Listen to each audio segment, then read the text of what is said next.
Hello everyone. So आज आम्ही चाललेलो डोंगराला म्हणजे यल्लमादेवीला आणि आज आमच्या परीचा पण बड्डे होता.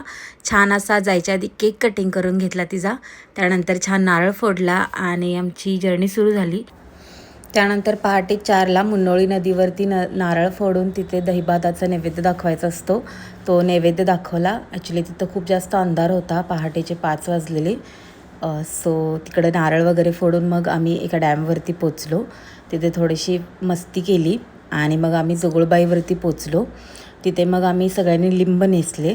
पहिला इथे लिंब नेसूनच वरती पवित्र मनाने आपल्याला देवीचं दर्शन घ्यायला जायचं असतं वरती. ही प्रथा खूप जुनी आहे.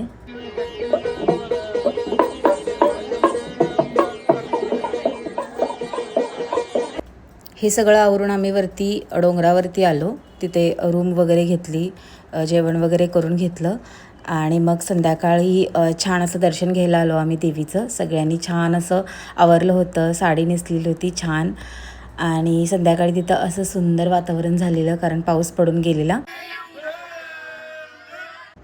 त्यानंतर रिटर्न रूमवरती आलो. परडी वगैरे भरून घेतली, जेवण वगैरे करून घेतलं कारण सगळ्यांना खूप जास्त भूक लागलेली.